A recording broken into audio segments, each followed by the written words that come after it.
Welcome everyone to the AgView Pitch. This is Paul Nefer, and we're going to do our weekly market outlook. We have Jarod Creed joining us today. How's the weather in Northeast Iowa, Jarod? We'll wait for 4 hours and it'll change again. How about that? Yeah, I'm Colorado. Let's see, 3 days ago, it was a high of like 20, and today it's 65 and sunny. So, and like I say, tomorrow it might be back to 20. But I guess, speaking of weather, and you and I are not weather experts, but, we know enough about farming. If we get too warm too quick, is that almost more of an issue of not being as warm, or what's your thoughts on that? Oh, Paul, it's probably a little early to try to create too much of a bias on that. I think right now we just have to realize that absent of a big weather shift in the next 30 days, we're gearing up to have one of the faster planting paces that we've ever had. Yep. So on the front end, that's obviously supportive for crop production, earlier planting, historical tendencies for what our final yields end up being based upon that faster planting. Long term, you still obviously have to put some moisture to the crop. Yeah. Don't get me wrong, there's plenty of concern in large swaths of US corn and soybean production areas of being as dry as it is.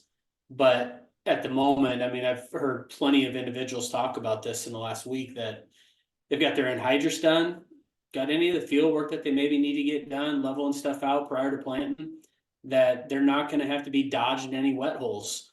Yeah. So when you think about just that little simple comment about not dodging wet holes, drownouts, that's more acres. You're planting more acres per field versus fields that possibly have, poor conditions at times. So at the moment, Paul, it just, absent of a weather change, we're going to plant this crop pretty darn fast. And if we are above 50% planted by the second week of May, that's when we have to start considering above trend type of yields, which is the exact same thing that happened last year. We were close to 60% planted. And when all the dust settled, we ended up being above trend. Yeah. So, and I think even some of the marginal areas, let's say maybe North Dakota, parts of Minnesota and so on, when I say marginal, I'm just saying they tend to be wet. This time of year, as far as I know, they're not wet. So, it'll be interesting. There are plenty of individuals in that part of the world who are nervous because they have seen this story before, a very dry, open winter, and then April just slaps them upside the head. So hopefully they don't have to fight that. But at the moment, there's just not much concern around any type of too wet situations. Now, speaking of maybe I'm going to put a little optimistic spin on it. We were talking beforehand, what'd you say? We had 11 weeks consistent, 11 consecutive weeks of lower closes in corn. And this week, are we actually up from the previous week, or are we close to being up? Well, I was referencing July corn and July soybeans in that conversation. And we nearly posted what you would call a key reversal in corn, which would be lower lows than the week prior and then higher highs than the week prior. We didn't quite get that done. Friday's price action just really didn't allow that to happen. But nonetheless, on the week, we were up approximately 10 cents in July corn, which from its absolute lows, from its absolute lows beginning of this week, it's rallied a pretty fair clip, especially on May corn. So does it really mean anything? Soybeans at the same time, 11 weeks consecutive lower closes. And this Friday we posted a higher close for the first time. So if anything, I just want to emphasize that it's one less bearish notch in the belt. It's one slightly positive input into the market from a technical view that could possibly change some participants in the market, change their behavior a little bit.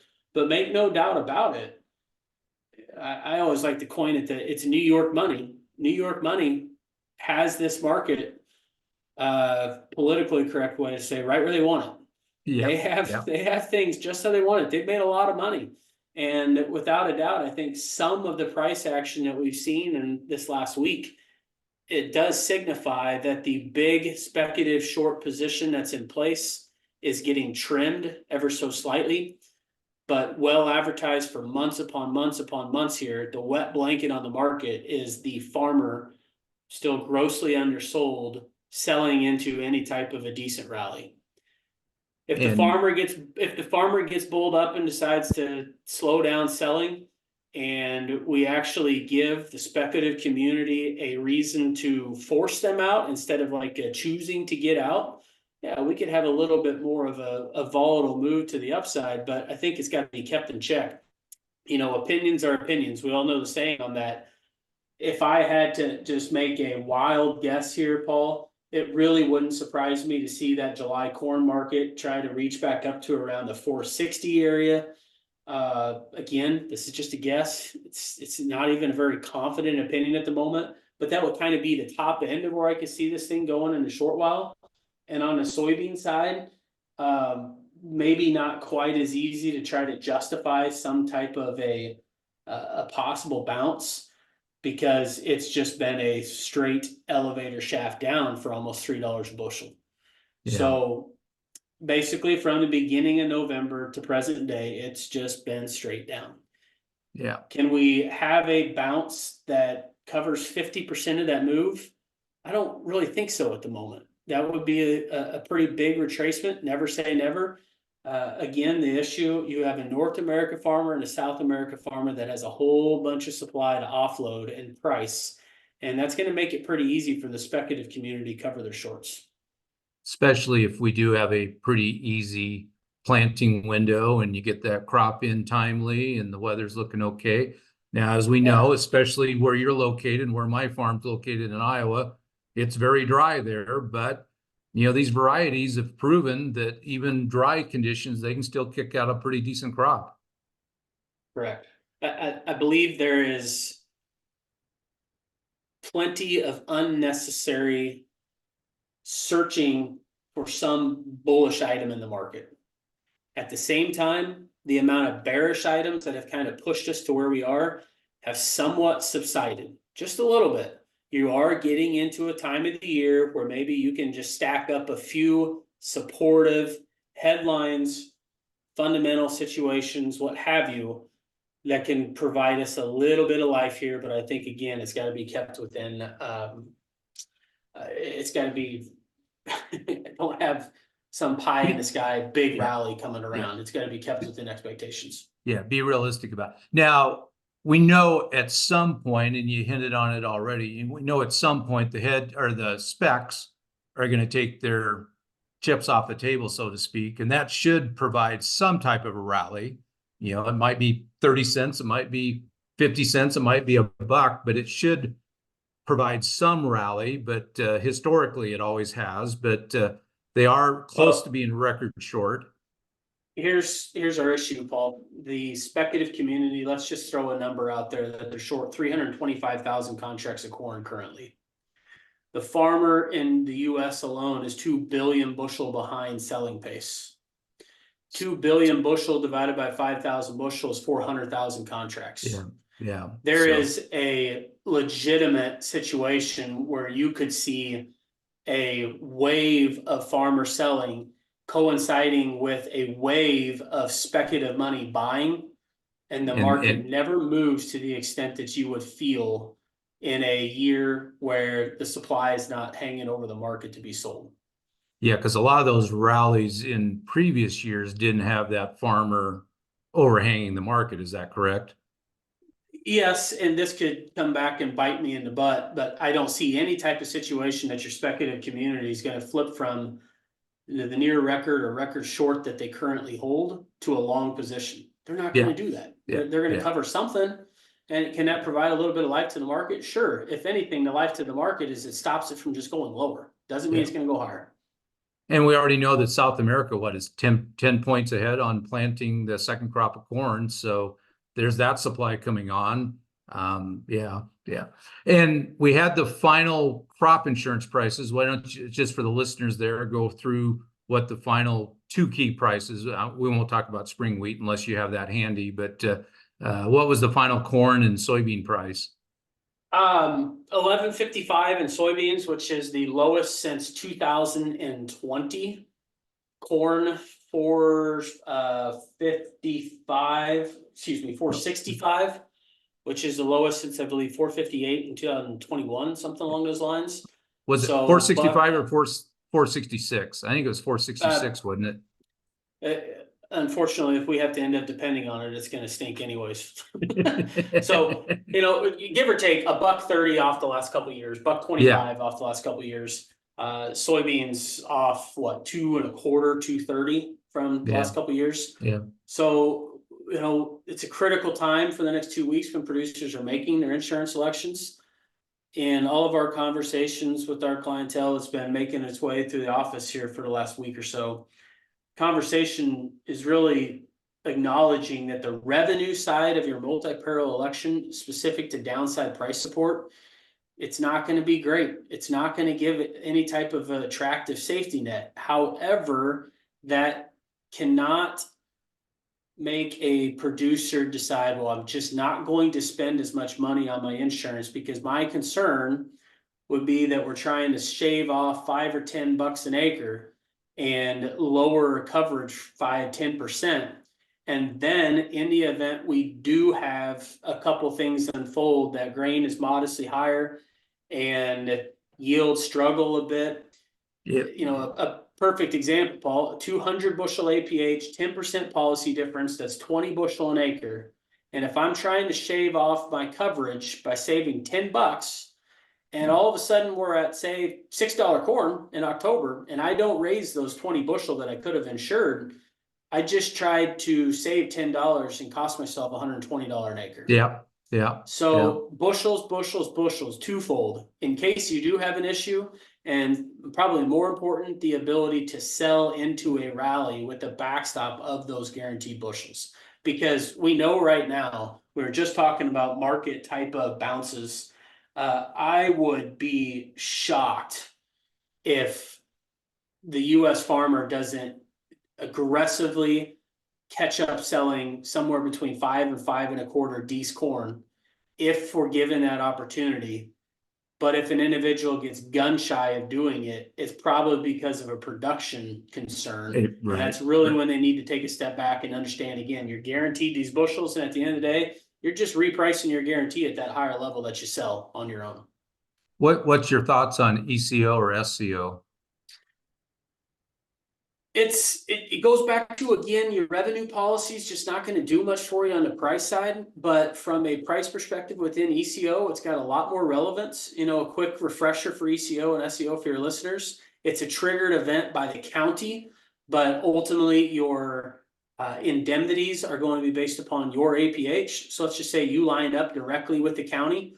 Let's just use beans for an example. Well, if our insurance price at 1155, if we take 95% of that, that is going to be a price of about 62. Yeah, so yeah, they call it 1080, 1085. If price would slide below that, now you're talking about a required yield for the county to be up and above its expected county yield. Yeah. And there's always a situation, and I think it's probably more relevant in corn, that 95% of the insurance price will be somewhere right around 440 December corn. If we would go to $4, there's plenty of counties that would just never be able to out yield that drop in that revenue, which in essence is creating a hedge for the farmer somewhere in that 430 to 440 area. If we're lower, and obviously the hope is that we are higher, getting to actually sell our physical crop for a higher price. So there's still a lot of relevance. I would just say, I think I told Chris this last time, that you have to exhaust all the resources there. Don't just settle with what you know. Make sure you're looking at what else can be done. Plus, if the harvest price ends up being higher, then the indemnity or the value of that contract also goes up. So it's just like your RP. Your insurance product has a value every single day from the second you plant that crop until expiration, the end of October. Yeah. Yeah. And you always have the ability to self-control, you know, like a self-directed IRA, readjust the value of your insurance product on your own. Don't have to wait for the market to do it. You can do it yourself. Okay. Anything else we should add? I mean, we've, like I say, we have a little bit of positive or maybe just a lack of bearish news this week. So, anything else we should add before we sign off? Oh, I'll just echo that one more time of what you said. Let's not get our hopes up. Keep eye on a prize. I always hope that the group of listeners to the AgView pitch, Christian Shea's group and your group, that we have heeded to the opportunities that have been presented to us in the last several years. And I would encourage folks to kind of get geared up for possible opportunities all the way out into 2025 here soon. Again, if we have some type of volatility in the next 60, 90 days, it's not all that far fetched to think we can maybe be talking about above $5 corn for 2025. Now I'm getting a little optimistic that maybe input costs can slide a little bit lower. Modest drop from 2023 into 2024, add another modest drop into 2025. We better be thinking about, can I make some money at $5 corn, especially if we're in a concern of going back to 4. And I got no opinion if 4 is the new 330. Got no opinion if 450 is the new 350. I don't think that's something that we can really go down that path and bank on either. Yeah. Well, and I think the wild card there too, in my opinion, is the fact that South America can just keep adding production and production. So we just can't view us as being an isolated market. Now, maybe SAF 5-10 years from now, maybe that'll be something that helps it out. But in the meantime, the next 3 to 5 years, you got to be very precise with your marketing plan. Yep, and I think just for your listeners, just a real quick plug. This is against my MO, but our business ourselves, we have made a relatively substantial investment. I shouldn't say relatively. I hope it works because it's my butt on the line into this SAF space. We've launched a new business called Regenerative Root Solutions, and it's myself and 2 other business partners, and we are gearing up to get our producers in position to participate with what's coming down the pipeline in SAF, because the news in that space is getting faster and faster every single day. So I'd imagine here in a few more, maybe after spring planting, Chris and I will talk about that in a little bit more detail. Yeah, and I think personally, and I'm sure you have an opinion on it. I mean, right now we're sort of relying on maybe the tax side, but I think eventually states or government or the federal government are going to mandate it, just like ethanol. So I think that day's coming. Yep. So with that positive note, with that positive note, let's go ahead and end the AgView pitch. This is the weekly market outlook, and this is Paul Neiffer, and thanking Jarod Creed for being on, and go out and make some money this week. Thanks, Paul.